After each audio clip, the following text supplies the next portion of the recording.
Hey, it's Dennis.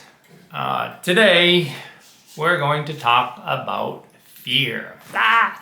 So, when I first came in to recovery, when I actually started listening a little bit and hearing things, I kept hearing over and over, fear, fear, fear.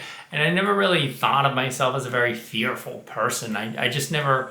I mean, I had fears like anybody else, but I never really thought about fears as being some paralyzing force in my life. Some people do. Some people come in and that they talk about that a lot.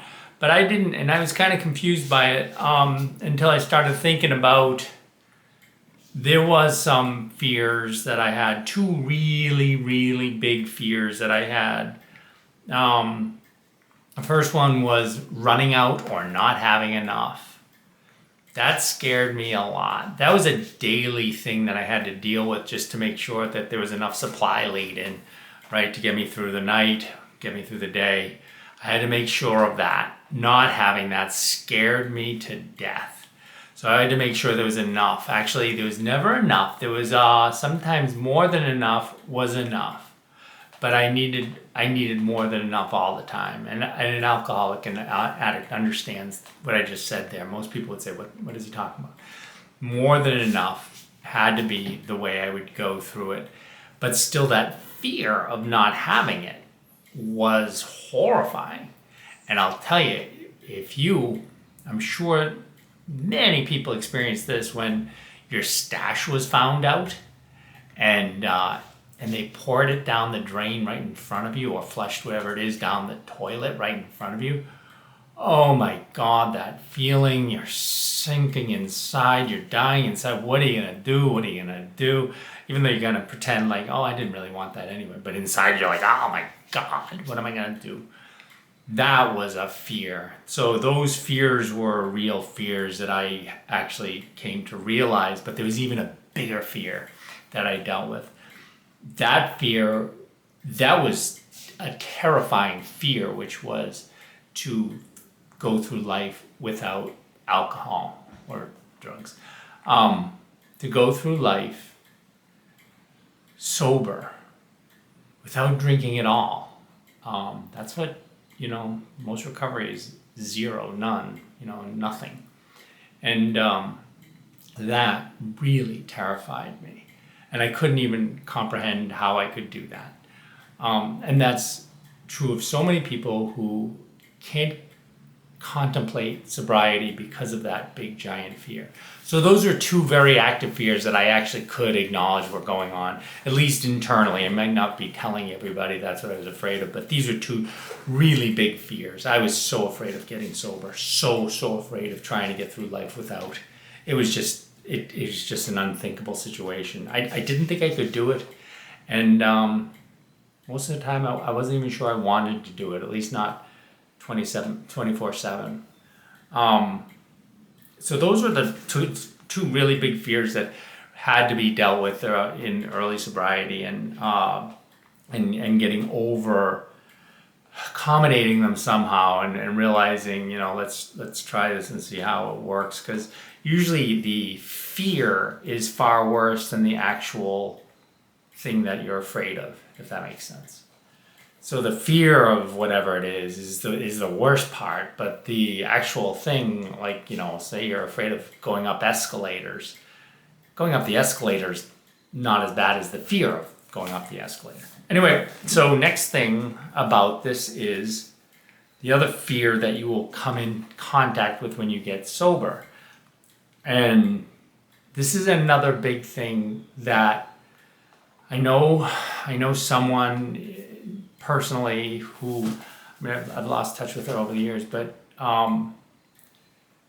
one of the hard things that you have to deal with is looking at what you did, who you hurt, how much you embarrass yourself. When you get sober, you can't hide and just drink it away, right? You have to live with this stuff. And this is not an easy thing to face. These can be horrible things that you have to face. And a lot of people can't. A lot of people will figure out a way around it. I knew of one person, he just said, I can't deal with it. I'm not going to deal with it. I'll get sober, but I'm not going to deal with it. Other people they one very heartbreaking situation.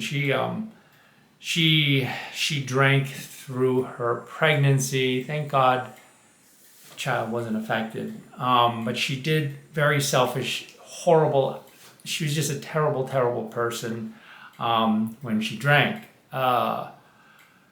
Maybe before, I don't know. But I know that she was really, really mean and cruel, and she was just a terrible human being when she drank. And getting sober was very difficult for her to face that. And that fear of looking at yourself. Now that's the hard part, is the truths of who we are.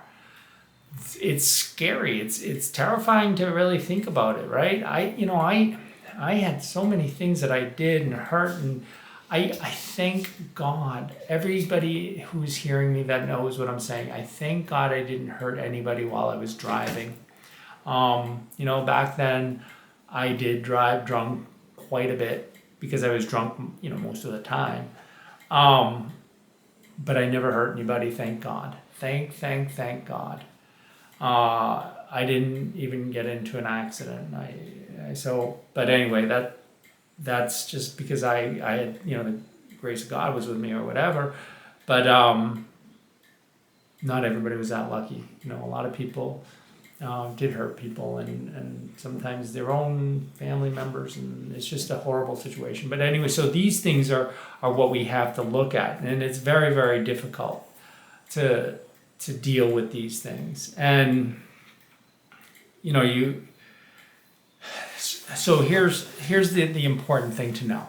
All right, the second part that I'm talking about, not the first part of trying to get sober and dealing with getting, this fears there, but this second part of getting sober and looking at yourself, everything is fixable one way or another. You can, and by fixable, I mean, it may take time and patience, and in some cases you might have to just learn acceptance in the situation, and that's something that'll come further down when you're ready for it. But you need to know that you can face these things because you're not alone. Facing them alone would be horrible, but you're not alone, right? You have sponsor, you have people that love you in the program, and hopefully you have God. And these things make it, you're stronger this way, and you can deal with it. And like I said, pretty much everything can be fixed one way or another. Financial stuff, they will get fixed eventually. Legal stuff, like I said, one way or another, you'll get through it. And then, of course, all the big problems you had with people, that you may have hurt people, and they're mad at you, whatever, may take time. Like I said, in some cases, they may never come back, but you can learn to accept that for being the way it is. And you can do that, and you can move on.